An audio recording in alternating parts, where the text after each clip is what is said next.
Why does biblical discipline sometimes seem not to work? Usually because you're using biblical methods without a biblical attitude. Some parents will apply the rod, which is biblical and which they should, and then they'll take the child onto their lap and they'll let them know they're forgiven. They'll cuddle the child and soothe the child and comfort the child. And in a few minutes, everything's okay. The child knows that he's been disciplined because he did wrong, but he knows he's been forgiven.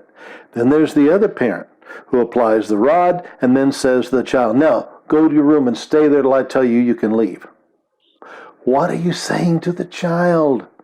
You're saying, okay, now you've suffered a punishment or a discipline for your transgression, but you're still not forgiven. You're going to be sent out of your parents' presence, off to your room, to lie there and cry into your pillow because you don't know that you're forgiven.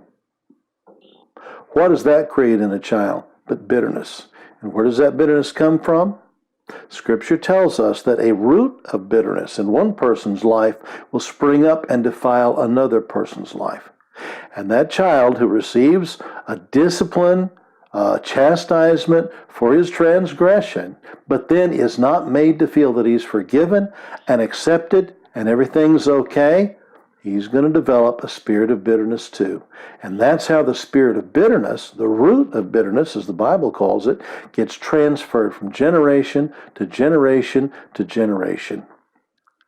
When you discipline your child for a wrong act, first you need to examine the attitude in your child that caused him to act that way.